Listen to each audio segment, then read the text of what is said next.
In today's waltz lesson, we're going to talk about the Develope for waltz. What's up, gang? It's Brian B. And Miss Megan. And there's going to be two parts of this video. The first part of the video, we're going to talk about the pattern, specifically the footwork and how we lead and follow it. But then the second part, we're going to get into some technique on how to do the Develope. And I know what you're thinking. You're like, Brian B., I'm not that flexible. I can't do this Develope thing. Don't worry. Don't worry. We've got you. So let's get started. All right, gang, there's two basic ways I can access the turn that enters the Develope. One is from something like a closed right turn where I close my feet.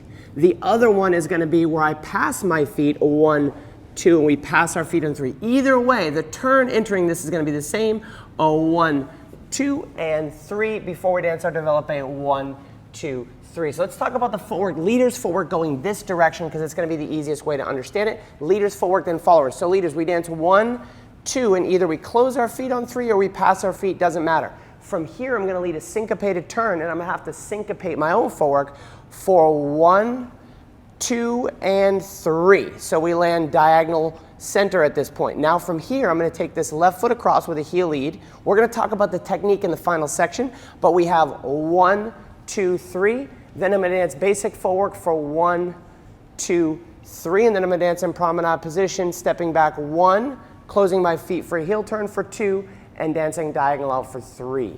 Let's have Megan cover the followers' footwork. Followers, let's do your footwork.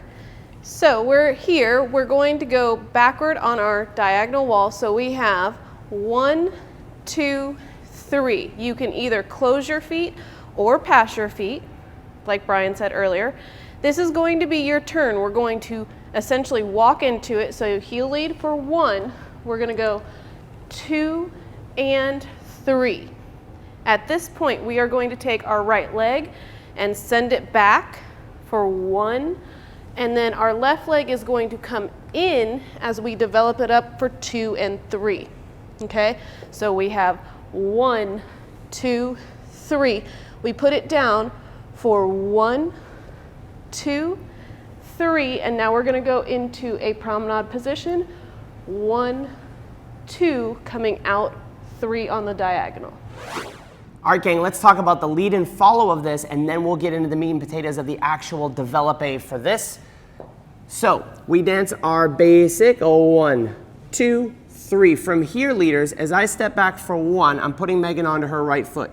Now, once she's on the right foot, she's going to be available to turn. I'm going to take the left hand, make sure I shrimp my fingers away so I can use my fingertips to lead this turn. So we dance 1, we put her 2 and 3. So the acceleration of this hand will lead the acceleration of her footwork. She's going to land at this position. Now, let's go through this the most basic way first, then we're going to dig into the technique of it. So at this point, we have to let our feet progress first, right, before we can take our 1, 2, 3. Now from here, we dance back for 1, 2, 3. Now from here, leaders, I want to lead Megan into a promenade position. 1, 2, 3, and then we can go off with whatever other kind of waltz pattern we know from here. But now let's talk about the details of the actual Develope. All right, gang, after we dance our syncopated turn and we get into this Develope, there are 4 things we need to think about to successfully complete this. Number 1 is the lead and follow. Number 2 is a concept we call stretching in 2 directions. That's going to make the move really cool. Number 3 is what to do with this Develope leg. And number 4, what if you're not that flexible and you get led into this or you have to follow it, that type of thing. So first things first, the hands. How do we lead this? We dance our syncopated turn.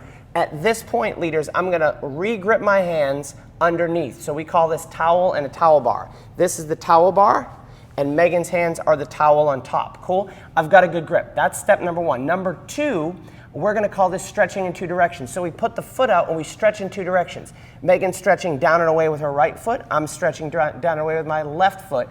Our head weight is going the opposite direction. So we have 2 directions. Now, we're going to put Megan on the foot. She can't complete it until I stretch in 2 directions the other way. So now you can see us, our head weight is going this way and our feet are moving the other way. So we've had our 2 directions, and then we come out of this way. But that still leaves 2 of our 4 problems. What do we do with this leg? And then what if we're not that flexible? So rules about this Develope leg, or Develope as Megan says. So as she brings this knee up, you only want to bring it up to a level that you can complete, right? So I don't care how low that is. As long as you pull that up and you can complete it, it's going to look great. If you bring it up to a level that you can't complete the develope and see how it's lower than that, it's going to look stressed, it's going to feel stressed. So just find out where you can put that leg up, where you can bring the knee and finish that, and don't try to pull it up too high and finish it lower. That's what's going to feel funky. So we've switched the hands, we've stretched in 2 directions, we've set Megan, she sets the knee level, and she finishes the develope. Now she touches her toe down so we can exit it, which leaves one more concern. What if you're not flexible? We're going to go back to step number 2, the stretching in 2 directions. Watch this. We're going to dance ourselves into it. 1, 2, and 3. I'm going to do everything I know how to do as the leader. Megan knows right here that she's not going to do the develope. It's not her thing, but watch how this works really well. We stretch in 2 directions. She stretches in 2 directions. We still have 2 directions. That's actually more comfortable for Megan, and we dance out of it. So you don't actually have to do the develope. I know this is a video about the develope, and hopefully we've given you some good tips. But if you think about the lead and follow of it, number 2, the 2 directions, dancing into it, and number 3, as the follower, start to think about what you can do with that leg if you're flexible and what you can't, and then rely on the previous step to get you there. I hope you enjoyed that waltz dance lesson and learning a little bit about the develope for waltz. If you want to watch some more video of ours, check this out. Make sure you subscribe to the channel. We put out videos 2 or 3 times a week on all of your favorite social dances. Speaking of social dancing, head on over to socialdanceonline.com. It's our website. We got some free gifts on the first page for you there.